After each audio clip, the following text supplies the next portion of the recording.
നമസ്കാരം. ഞാൻ NGR നമ്പൂതിരി. നിങ്ങൾക്കെല്ലാവർക്കും NGR ടോക്സ് എന്ന എൻ്റെ ചാനലിലേക്ക് ഹാർദമായ സ്വാഗതം. ഇന്ന് ഞാൻ ഇവിടെ പങ്കുവയ്ക്കാൻ പോകുന്ന വിഷയം ഒരു ചരിത്ര വിഷയമാണ്. ഇന്ന് നമ്മുടെ ഭാരതത്തിൽ അല്ലെങ്കിൽ ഇന്ത്യയിലുള്ള ഓരോ പൗരനും നെഞ്ചുവിരിച്ച് സ്വാതന്ത്ര്യത്തോടുകൂടി നടക്കുന്നതിൻ്റെ പിന്നിൽ പ്രവർത്തിച്ച ആദരണീയനായ ഒരു മഹത് വ്യക്തിത്വത്തിൻ്റെ ചരിത്രം അല്ലെങ്കിൽ അദ്ദേഹത്തിൻ്റെ ജീവിത കഥയാണ് ഇന്ന് ഞാൻ നിങ്ങളുമായി പങ്കുവയ്ക്കുന്നത്. ഈ മഹത് വ്യക്തിയെക്കുറിച്ച് ഞാൻ പറയാതെ തന്നെ ഓരോ ഭാരതീയനും അറിവുള്ള കാര്യമാണ്. എങ്കിലും ഇന്നത്തെ കുരുന്ന തലമുറകൾക്ക് വേണ്ടി ആ വ്യക്തിത്വം ആരായിരുന്നു എന്ന് രണ്ട് വാക്ക്. ഇന്ത്യൻ സ്വാതന്ത്ര്യ സമരത്തിൻ്റെ വഴികാട്ടി, അഹിംസ എന്ന ആയുധത്താൽ സൂര്യൻ അസ്തമിക്കാത്ത സാമ്രാജ്യത്തെ മുട്ടുകുത്തിച്ച വ്യക്തിത്വം, കുട്ടികളുടെ സ്വന്തം ബാപ്പുജി. ഏതാണ്ട് 200 ആണ്ട് നീണ്ട അടിമത്വത്തിന് വിരാമമിട്ട് സ്വാതന്ത്ര്യത്തിന്റെ പാതയിലേക്ക് നയിച്ച പൊൻതാരകം. സത്യത്തെ ജീവശ്വാസമാക്കി ധർമ്മത്തിന്റെ പ്രതിരൂപമായി മാറിയ ഇദ്ദേഹത്തെ ആൽബർട്ട് ഐൻസ്റ്റൈൻ വിശേഷിപ്പിച്ചത് ഇങ്ങനെയൊരു മനുഷ്യൻ ലോകത്ത് ജീവിച്ചിരുന്നുവെന്ന് വരും തലമുറ വിശ്വസിക്കില്ല എന്നാണ്. മരണം അദ്ദേഹത്തെ പുണർന്നിട്ട് ഇന്നേക്ക് 77 വർഷം പിന്നിടുമ്പോഴും ജനഹൃദയങ്ങളിൽ ഇന്നും ജീവിക്കുന്നു നമ്മുടെ രാഷ്ട്രപിതാവായി മഹാത്മാഗാന്ധി. 1869 ഒക്ടോബർ 2 ഗുജറാത്തിലെ പോർബന്തറിൽ കരംചന്ദ് ഗാന്ധിയുടെയും പുത്ലിബായിയുടെയും 4 മക്കളിൽ ഇളയവൻ മോഹൻദാസ് കരംചന്ദ് ഗാന്ധി എന്ന മുഴുവൻ പേര്. ബാലവിവാഹം നിലനിന്നിരുന്ന കാലഘട്ടമായിരുന്നതുകൊണ്ട് തൻ്റെ 13ാമത്തെ വയസ്സിൽ പോർബന്തറിലെ വ്യാപാരിയായ ഗോകുൽദാസ് മകാൻജിയുടെ മകൾ കസ്തൂർബയെ വിവാഹം കഴിച്ചു. പിന്നീട് നിരക്ഷരയായ കസ്തൂർബയെ മോഹൻദാസ് പഠിപ്പിച്ചു. അങ്ങനെ ഇംഗ്ലണ്ടിൽ 1885 അദ്ദേഹത്തിൻ്റെ അച്ഛൻ മരിച്ച ശേഷം 1887 കഷ്ടപ്പെട്ടാണ് മോഹൻദാസ് മെട്രിക്കുലേഷൻ പൂർത്തിയാക്കിയത്. പിന്നീട് ജ്യേഷ്ഠന്റെ നിർബന്ധത്തിനു വഴങ്ങി നിയമ പഠനത്തിനായി ഇംഗ്ലണ്ടിലേക്ക് കപ്പൽ കയറി. ലണ്ടനിലെ ഓക്സ്ഫോർഡ് യൂണിവേഴ്സിറ്റിയിലാണ് നിയമം പഠിച്ചത്. ലണ്ടൻ മെട്രിക്കുലേഷൻ പരീക്ഷയിൽ ആദ്യം പരാജയപ്പെട്ടെങ്കിലും അടുത്ത ഉദ്യമത്തിൽ വിജയം അദ്ദേഹം കൈവരിച്ചു. ശേഷം 1891 നിയമ പഠനം പൂർത്തിയാക്കി ഇന്ത്യയിലേക്ക് മടങ്ങി. ദക്ഷിണാഫ്രിക്കയിൽ മുംബൈ കോടതിയിൽ തൻ്റെ അഭിഭാഷക പ്രവർത്തനം ആരംഭിച്ചെങ്കിലും ആദ്യ കേസ് വാദിക്ക് പതറിപ്പോവുകയും ജോലി അവസാനിപ്പിച്ച് ആവശ്യക്കാർക്ക് പരാതി എഴുതി കൊടുക്കുന്ന ജോലി അദ്ദേഹം സ്വീകരിക്കുകയും ചെയ്തു. ഇതിൽ അനിഷ്ടം പ്രകടിപ്പിച്ച ജ്യേഷ്ഠന്റെ നിർബന്ധത്തിനു വഴങ്ങി ദാദാ അബ്ദുല്ല ആൻഡ് കോയുടെ അഭിഭാഷകനായി 1893 ദക്ഷിണാഫ്രിക്കയിലെത്തി. ദക്ഷിണാഫ്രിക്കയിൽ വർണ്ണവിവേചനം നിലനിന്നിരുന്ന ഒരു കാലഘട്ടമായിരുന്നു അത്. ഒരിക്കൽ ഗാന്ധിജി ദക്ഷിണാഫ്രിക്കയിലെ പ്രിട്ടോറിയയിലേക്ക് വെള്ളക്കാർക്ക് മാത്രം സഞ്ചരിക്കാവുന്ന ഒരു എ ക്ലാസ് കൂപ്പയിൽ യാത്ര ചെയ്തതിന് ട്രെയിൻ TTR അദ്ദേഹത്തെ മർദ്ദിക്കുകയും പീറ്റർ മാരിറ്റ്സ്ബർഗ് എന്നിടത്ത് ഇറക്കി വിടുകയും ചെയ്തു. അന്നു മുതൽ ഗാന്ധിജി വർണ്ണവിവേചനത്തിനെതിരെയും ദക്ഷിണാഫ്രിക്കയിലെ ഇന്ത്യക്കാർക്കായും സമരങ്ങൾ നടത്താൻ തുടങ്ങി. ഇത് സമരമുഖത്തേക്കുള്ള ഗാന്ധിജിയുടെ പ്രഥമ ചുവടുവെപ്പായിരുന്നു. അങ്ങനെ ദക്ഷിണാഫ്രിക്കയിലെ ട്രാൻസ്വാൾ സുപ്രീം കോടതിയിൽ വക്കീൽ പണി ആരംഭിച്ച അദ്ദേഹം ഇന്ത്യക്കാർക്കെതിരായ കരിനിയമങ്ങൾ പിൻവലിക്കണമെന്ന് അവിടെ കൂടിയ സമ്മേളനത്തിൽ ആവശ്യപ്പെട്ടു. അങ്ങനെ പതിയെ ദക്ഷിണാഫ്രിക്കയിൽ മോഹൻദാസ് ഗാന്ധിജി എന്നറിയപ്പെട്ടു തുടങ്ങി. ദക്ഷിണാഫ്രിക്കയിലെ തൻ്റെ പ്രവർത്തന ഫലമായി സത്യാഗ്രഹം എന്ന ആശയത്തിന് രൂപം നൽകി. അതുകൊണ്ടാണ് ദക്ഷിണാഫ്രിക്കയെ ഗാന്ധിജിയുടെ രാഷ്ട്രീയ പരീക്ഷണശാല എന്ന് വിശേഷിപ്പിക്കുന്നത്. അങ്ങനെ വീണ്ടും 1903 ജൂൺ 4 ഗാന്ധിജി ഇന്ത്യൻ ഒപ്പീനിയൻ എന്ന പത്രം ആരംഭിച്ചു. തുടർന്ന് ഡർബനിൽ നിന്ന് 14 മൈൽ അകലെ ഫീനക്സ് എന്ന ആശ്രമം സ്ഥാപിക്കുകയും ചെയ്തു. ഇക്കാലത്ത് അദ്ദേഹം നിരവധി തവണ ജയിൽവാസം അനുഭവിച്ചു. അങ്ങനെ 1915 ജനുവരി 9 ഗാന്ധിജി ഇന്ത്യയിൽ കാലുകുത്തി. ഇതിൻ്റെ ഓർമ്മയ്ക്കായി 2003 മുതൽ ഈ ദിവസം ഭാരത സർക്കാർ പ്രവാസി ദിനമായി ആചരിക്കാൻ തുടങ്ങി.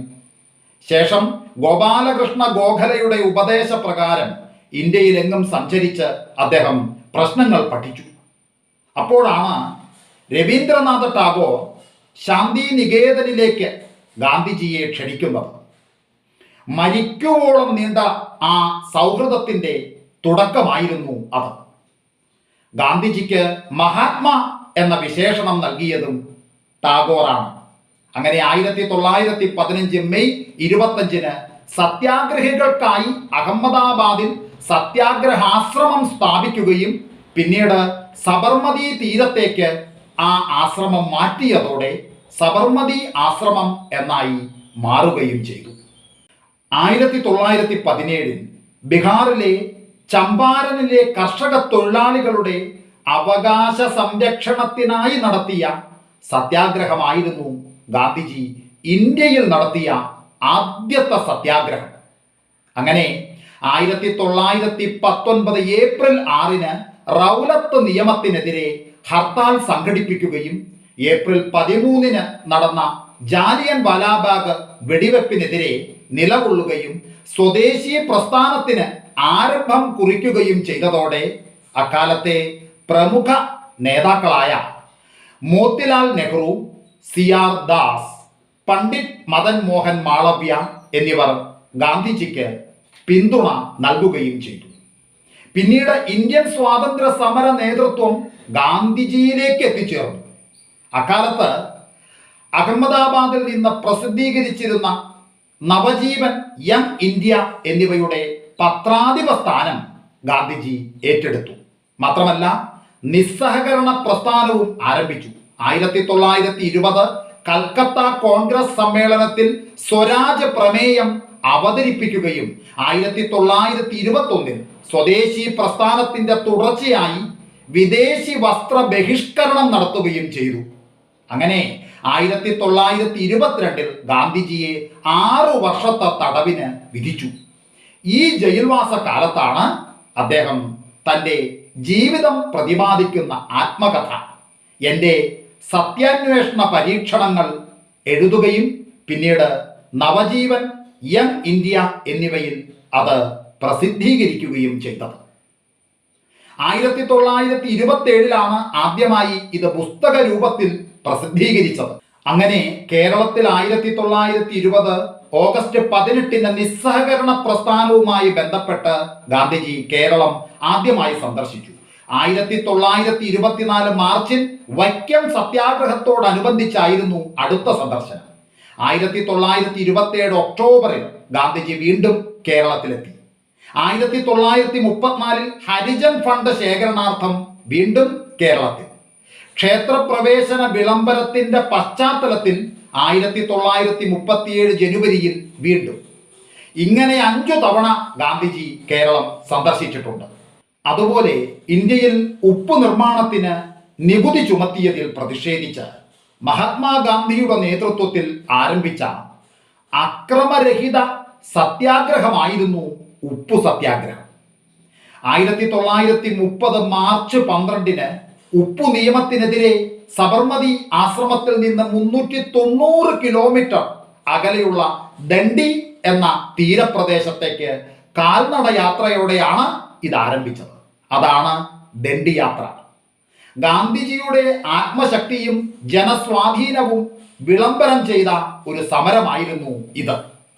അതുപോലെ 2ാം ലോക മഹായുദ്ധത്തിലേക്ക് ഇന്ത്യയുടെ സമ്മതമില്ലാതെ ഇന്ത്യയെ ഭാഗമാക്കിയതിന് ബ്രിട്ടനോട് ഇന്ത്യയിലെ ദേശീയ നേതാക്കൾ നീരസം പ്രകടിപ്പിക്കുകയും പിന്നീട് യുദ്ധത്തിൽ ബ്രിട്ടനോടൊപ്പം പങ്കുചേരാൻ കോൺഗ്രസ് സമ്മതിക്കുകയും പകരം ഇന്ത്യക്ക് സ്വാതന്ത്ര്യം എന്ന നിബന്ധന മുന്നോട്ട് വയ്ക്കുകയും ചെയ്തു. എന്നാൽ ഈ പ്രസ്താവന നിരസിച്ച ബ്രിട്ടീഷുകാർ ഒത്തുതീർപ്പിലൂടെ പ്രശ്നം പരിഹരിക്കാൻ ക്രിപ്സ് കമ്മീഷനെ ഇന്ത്യയിലേക്ക് അയച്ചു. പക്ഷേ ക്രിപ്സ് കമ്മീഷന്റെ പ്രയത്നം പരാജയപ്പെട്ടു. തുടർന്ന് ഇന്ത്യക്ക് ഉടനടി സ്വാതന്ത്ര്യം നൽകുക എന്ന മഹാത്മാഗാന്ധിയുടെ ആഹ്വാന പ്രകാരം ആരംഭിച്ച നിയമ ലംഘന സമരമാണ് ക്വിറ്റ് ഇന്ത്യ പ്രസ്ഥാനം. 1942 ഓഗസ്റ്റ് 8 ബോംബെയിലെ ഗോവാലിയ ടാങ്ക് മൈതാനത്ത് അദ്ദേഹം നടത്തിയ ഡു ഓർ ഡൈ എന്ന ആഹ്വാനത്തിൽ ചെറുത്തുനിൽപ്പിനുള്ള ഗാന്ധിയുടെ ഉറച്ചതും അക്രമരഹിതവുമായ നിശ്ചയദാർഢ്യം പ്രതിഫലിച്ചു. സ്വാതന്ത്ര്യലബ്ധിയോടനുബന്ധിച്ച് രാജ്യം വിഭജിക്കുമെന്നായപ്പോൾ എങ്ങും കലാപം തുടങ്ങി. ഒടുവിൽ രാജ്യം വിഭജിക്കപ്പെട്ടു. 1947 അർദ്ധരാത്രി 12 മണിക്ക് ഇന്ത്യ സ്വതന്ത്രയായി പ്രഖ്യാപിക്കപ്പെട്ടു. ഇന്ത്യക്ക് യഥാർത്ഥത്തിൽ സ്വാതന്ത്ര്യം കിട്ടണമെങ്കിൽ ഇന്ത്യ ജീവിക്കേണ്ടത് നഗരങ്ങളിലല്ല, ഗ്രാമങ്ങളിലാണ്, കൊട്ടാരങ്ങളിലല്ല, കുടിലുകളിലാണ് എന്ന് വിശ്വസിച്ചിരുന്ന ഗാന്ധിജി രാജ്യം മുഴുവൻ ആഘോഷങ്ങളിൽ മുഴുകിയപ്പോൾ മരിച്ചവരുടെ കുടുംബങ്ങൾക്ക് സാന്ത്വനമേകുകയും വ്രണപ്പെട്ടവരെ ശുശ്രൂഷിക്കുകയുമായിരുന്നു ചെയ്തത്.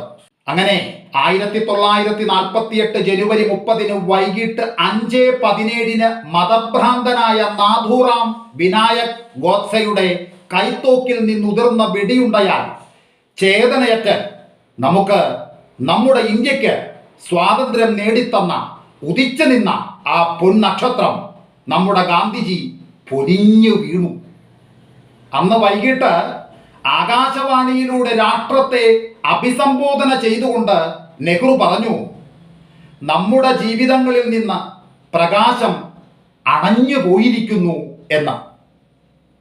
ജനുവരി 31 അദ്ദേഹത്തിൻ്റെ ഭൗതിക ശരീരം രാജ്ഘട്ടിൽ സംസ്കരിച്ചു. 1949 നവംബർ 15 നാഥുറാം ഗോഡ്സെയെയും കുറ്റവാളികളെയും തൂക്കിലേറ്റി.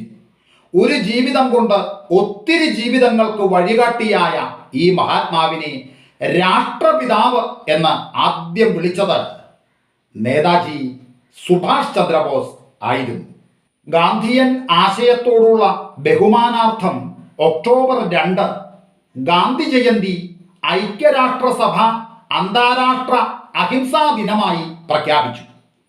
നമ്മുടെ രാഷ്ട്രപിതാവായിരുന്ന ഗാന്ധിജി ആരായിരുന്നു എന്നത് ഇന്ന് വളർന്നു വരുന്ന കൊച്ചു തലമുറയ്ക്ക് മനസ്സിലാക്കി തരാൻ എനിക്ക് ചെറുതായിട്ടെങ്കിലും സാധിച്ചെങ്കിൽ അത് എൻ്റെ വിജയമായി കരുതുന്നു.